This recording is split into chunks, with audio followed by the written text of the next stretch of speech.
અજ્જુભાઈ ચોખા બનાવે તો લો તમારા માટે ચીકી લાવ્યો। જો આપણી સાયકલો ત્યાં પડી સાઈડે બની જય દ્વારકાધીશ જય રામાધણી। તો આજે આપણી યાત્રાનો થઈ ગયો છે 5મો દિવસ અને આગળના વિડીયોમાં તમે જોયું હશે કે આપણે રાત્રે મોડા લેટ આવ્યા હતા। અહીંયા આગળ લગભગ 2 વાગે આવીને ઊંઘ્યા હતા અને અત્યારે 7:30 થઈ ગયા છે। આપણે ઉઠી ગયા છીએ એમ કે અમે શોર્ટ ટાઈમ આપણી જોડે શોર્ટ ટાઈમમાં જેમ બને ને એમ વધારે કિલોમીટર ખેંચી અને જલ્દી દ્વારકા પહોંચવાનો વિચાર છે। મેળ પડે તો 20 તારીખે જ દ્વારકા દર્શન કરીએ એવો પ્લાન છે, પણ જોઈએ શું થાય એમ। બાકી તો અમે જે જગ્યા રોકાયા હતા એ આવી હતી રાત્રે જુઓ બાપા સીતારામની મોટુલી છે કોઈ આગળ રોકાયા હતા। રાત્રે કોઈ હતું નહીં, દેખાયું નહીં, એટલે પછી અમે કોઈને પૂછ્યું નહીં અને ડાયરેક્ટ અહીં આગળ જઈને રોકાયા, ઊંઘી ગયા હતા। ત્યાં આગળ ગાટલા બાટલા બધું પડ્યું હતું રાત્રે અહીંયા જ રોકાઈ ગયા કેમ કે એ બાજુ રૂમની અંદર સૂતા એટલે રાત્રે ઉઠાડ્યા પણ ઉઠ્યા નહીં એટલા માટે પછી આપણી રીતે ઊંઘી ગયા। બાકી તો ચલો ગાઈસ હવે થોડા રહીને આપણે નીકળી જઈએ। મસ્ત બ્રશ તો કરી લીધું છે પણ નાહવાનો વિચાર છે, પણ નાહવા એવું છે કે પાણી ઠંડુ છે પ્લસ ખારું પાણી છે, પણ જોઈએ હવે શું થાય એમ। તો નાહવાનું સેટિંગ થાય તો નહીં નાખીએ, પછી આગળ જઈને નહીં નાખ્યું। બાકી તો અત્યારે સાયકલ ચલાવી લઈએ જેટલી ખેંચાય એટલી। ચલો અમે કરતા નીકળવાનું પણ અહીંયાથી એક ભાઈએ કીધું કે અહીંયા આગળ જમવા બમવાનું બધું બનાવવું હોય તો બની જશે, તો જમીન બનાવીને જો તો અમે જમવાનું બનાવતા એટલે અજ્જુભાઈએ ચોખા બનાવી દીધા છે। હવે ચોખા જમી અને પછી નીકળીએ। બાકી તો આપણે ગયા હતા દુકાને જઈને આ બધું લઈને આવી ગયા છીએ। અજ્જુભાઈ આવી રહ્યા, એમણે ચોખા બનાવી દીધા છે। બનાવ્યા ચોખા બની ગયા છે ગાઈસ, ચાલો સવારમાં જમી લઈએ। તો લો તમારા માટે ચીકી લાવ્યો। અડધી આવું ના ચાલે, અડધી મેં ખાધી ને અડધી તમારા માટે। બાકી જો આપણે રટલામાં સેવ લાવી દીધી, 2 છાશ લઈ લીધી અને જો અહીંયા આગળ જમવાનું બનાવ્યો। અજ્જુભાઈ ચોખા બનાવે જો બતાવી દઈએ તમને,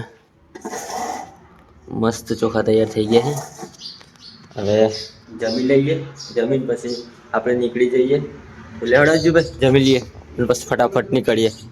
હવે ખાવા તો બેસી જઈએ જો જમવા માટે। તો અજ્જુભાઈ ચાલુ કરી દીધું છે, નીલા આ રીતનું કંઈક જમવાનું હોય અત્યારે એટલે વાંધો નહીં, જમી લઈએ। અને છાશ છે, હજી છાશ તો પાછળથી લગાવી દેવું।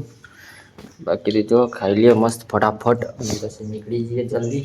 અહીંયાથી હવે આપણે નીકળીએ અને અમે રોકાયા હતા એ કંઈક લોકેશન આવું હતું જો, અહીં હાઈવે ટચ જ છે આ।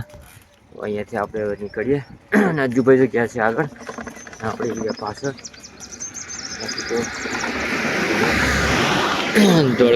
બગોદરા રસ્તો પકડી ગયો। બગોદરા 17 કિલોમીટર બાકી છે। ચલો એટલું ખેંચાય એટલું ખેંચીએ ને પછી જોઈએ આગળ જાય પાછળ આગળ મળીએ તમને।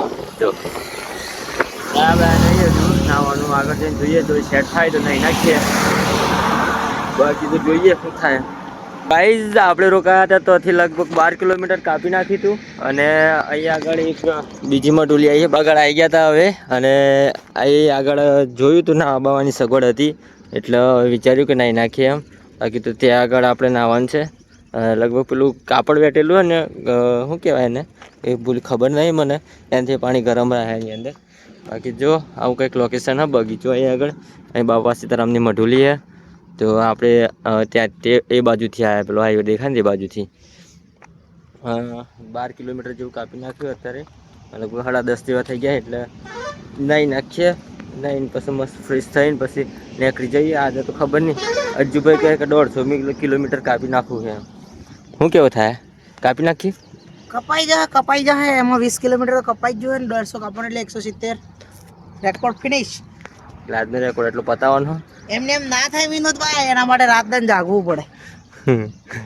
એમને એમ ના થાય, સલાહની નહીં પણ સપોર્ટની જરૂર છે ગાઈસ, સપોર્ટ કરતા રહો। બાકી તો જો આ સાયકલો આવી બધું સામાન ખોલી નાખ્યું, હવે ફટાફટ નાહી નાખીએ। નાહીને મસ્ત ફ્રેશ થઈ જઈએ, કલાકની અંદર આપણે કમ્પ્લીટ થઈને નીકળી જ જવાનું કે બહુ ટાઈમ બગાડવું નહીં, ટાઈમ બગાડવા રહીએ પછી નાઇટ થઈ ગયા। બાકી જો ચલો અંદર આવ્યો છું તો અંદરની કંઈક જગ્યા આવી છે જો બાપા સીતારામ મઢુલી, આ છે હાઈવેથી સામેની સાઈડ જ છે, જોઈ લો આ દેખાય બાપા સીતારામની મઢુલી। બાકી તો અહીંયા આગળ બધે જ બાપા સીતારામના કેમ્પ લાગેલા હોય તો બી કરજો, અહીંયા આગળ બધું જ છે જો ગાદડા ગોડલા બધું જ છે। તો આરામ તો નહીં કરવાનો આપણે, કલાકની અંદર ફ્રેશ થઈ જવું કમ્પ્લીટ અને પછી આપણે નીકળી જઈએ. તો ચલો મોબાઈલ ચાર્જિંગમાં મેં લઈએ એટલા મોબાઈલ ચાર્જ થઈ જાય. 3 વાગી ગયા, 11:40 થઈ ગયા અને હવે મસ્ત નાઈ બાઈને ફ્રેશ થઈ ગયા. બાકી તો કપડાં બપડા ધોવાના હતા એ બધા ત્યાં ધોઈ નાખ્યા. બાકી કોઈ કોમેન્ટ કરતા નહીં કે તમે કપડાં ક્યાં ધોવા શું કરો એમ. કપડાં ધોઈ નાખ્યા. મોજા, હાથના મોજા, મોઢાના મોજા, પગના મોજા, બધી જ વસ્તુ ધોઈ નાખી બૂટ હાથે. એટલે જો આપણી સાયકલો ત્યાં પડી સાઈડે, પેલા ટોકન આવવા બાવાનું બધું થઈ ગયું હતું. અહીંયા આગળ આપણા કપડાં પડ્યા છે અને મસ્ત નાઈ બાઈને ફ્રેશ થઈ જાય. પણ તેલ ભૂલી જઈએ, તેલ બિલ લેવા જવું પડે દુકાને. હવે તેલ લાવીને પછી નાખી દઈએ અને થોડીક વાર કલાક આરામ કરીએ અહીંયા આગળ. એટલામાં કપડાં અને બૂટ ને એવું કમ્પ્લીટ સુકાઈ જાય પછી કન્ટિન્યુ ચાલુ કરી દેવું આપણે. લગભગ 140 કિલોમીટર જવાનું અહીંયાથી, એટલે કાપી નાખ્યું. રાત્રે મોડા બધી સાયકલ ચલાવ્યું એટલું કપાઈ જાય. બાકી તો અજ્જુભાઈ નાઈ બાઈને ફ્રેશ થઈ જાય મસ્ત અને આરામ કરવા જોઈએ. અમે ગુડ નાઇટ. ખરાબ ફરી ગુડ નાઇટ. તો ગાઈસ ફાઇનલી આ 3 વાગી ગયા છે 2 અને અમે બહુ આરામ કરી લીધો. લગભગ 12 વાગ્યાથી તે 2 વાગ્યા સુધી અહીંયા આગળ હતા અને હવે જવા કરીએ, નીકળીએ. બાકી તો જો અજ્જુભાઈ તો રેડી થઈ જાય. હું પીવો સ્ટ્રિંગ બાટલામાં પર લાવે 2 બોટલ એટલે લગાવો. બાકી તો આપણી સાયકલ બી રેડી થઈ ગઈ છે. બેગ પેક કરી દે. ચલો જો. બાકી તો અજ્જુભાઈ ચાલ્યા, હવે આપણે પણ ચાલીએ. બાકી તો આગળ અમે રોકાયા હતા ને તો ને આવા કૂતરા હતા ને તો અત્યારે અજ્જુભાઈ ના બૂટ ખાઈ ગયા છે એટલે લગભગ આગળ જઈને નવા બૂટ લેવા પડે. બાકી ચલો ગાઈઝ નીકળીએ. હવે તો ક્યાંય ઊભું રહેવાનું થતું નહીં 4 વાગ્યા સુધી. પછી તો જોઈએ 140 કિલોમીટર નહીં કપાય ત્યાં સુધી આપણે સાયકલ ચલાવવાની જ છે. બાકી તો ઊભું રહેવાનું ક્યાંય થતું નથી. અને અમે જ્યાં રોકાયા હતા એ જગ્યા પાછળ દેખાય, જોઈ લો, બાપા સીતારામની મઢુલી આવી કંઈક જગ્યા હે. હવે આગળ નાવા બાવાનું બધું કમ્પ્લીટ ફ્રેશ થઈ ગયા. 1-2 કલાક આરામ કરી લીધો. જોઈ લો આ છે હાઈવે. અત્યારના થઈ રહી 3:30 અને હવે લગભગ 25-30 કિલોમીટર કાપી નાખ્યું છે. જબરજસ્ત ધૂમ પડે છે અને ચોરે આવે હમણાં પાછળ ચોરે જતા લે લઈને જતા રહે. લગભગ 10 મિનિટે આવી રહ્યા છે ભાઈ, પાછળ જતા આગળ અહીંયા આવું ખતરનાક ધૂમમાં આપણે સાયકલ ચલાવીએ અત્યારે. એટલે હવે હેઠે રાગી આગળ જબરદસ્ત તાપ લાગે. હમણાં 2 બોટલ ભરી હતી પાણીની એટલામાં પૂરી થઈ ગઈ. તરસ એટલી લાગે ને જોરદાર. ગરમી પણ એટલી લાગે તાપ. બાકી લેવડો લાગુ એ લાગે આપણે આગળ અને આપણે બી જઈએ પાછળ. બાકી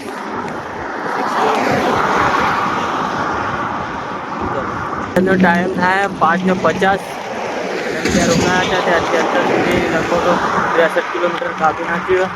અને અહીંયાથી દ્વારકા છે 340, રાજકોટ 118, 60 કિલોમીટર કાપ્યું. અને હજુ કેટલું કપાય જોઈએ હે. એ કપાય એ કાપવાનું છે પછી રોકાઈ જઈશું. લગભગ કાલના જેવું રિસ્ક નહીં લે એવું લાગે. પછી જોઈએ. લાઇટ આપણી જોડે છે નહીં, લાઇટ લીધું નહીં એટલે જોઈએ આગળ જઈને શું થાય. ત્યારે આપણે નાવા કર્યું ત્યાંથી લગભગ અત્યાર સુધી 62-63 કિલોમીટર કાપી નાખ્યું. ત્યાંની સાયકલ કન્ટિન્યુ જ છે એટલે 6 વાગવા કરે. હવે હાઈવે ઉપર ચડી ગયા છે. જો રાજુભાઈ આગળ જાય, આપણે પાછળ છીએ. પ્લસ જોઈએ હેડો ને બાકી તો બન્યા રહેજો બ્લોગમાં બતાય.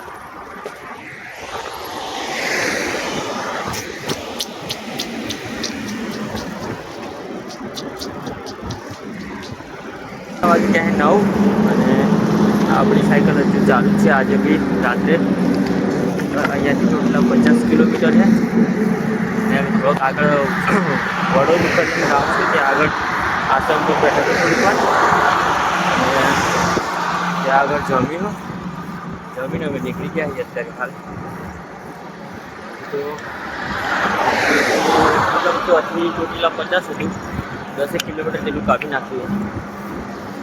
નાઇટમાં ચલાવવાનું રીઝન એ જ છે કે મતલબ નાઇટમાં સાયકલ ચલાવીએ ને તો જલ્દી કિલોમીટર કપાય એમ, એટલે નાઇટમાં સાયકલ ચલાવીએ. કાલે બી નાઇટમાં ચલાવી હતી લગભગ 2 વાગ્યા સુધી. 2 વાગે બાબા સીતારામમાં અમે તો ગઈ ગયા. અને આજે બી ચાલુ જોઈએ આજે કેટલા વાગ્યા સુધી સાયકલ ચાલે.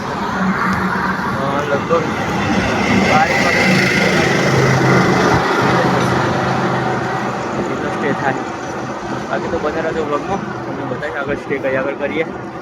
ચલો બાકી તો હજુ ભાઈ આગળ જાય અને આપણે પાછળ છીએ. અત્યારથી ભાઈ કરીએ નાઇટમાં પણ વિડીયો બનાવીએ, મતલબ નાઇટમાં પણ યાત્રા કરીએ છે. આટલું સાહસ કરીએ તમે સપોર્ટ કરો ને યાર, તમે સપોર્ટ કરવામાં શું જાય. બાકી તો કંઈ નહીં, શેર કરજો વિડીયોનો, બનતી પ્રયાસ કરજો સપોર્ટ કરવાનો.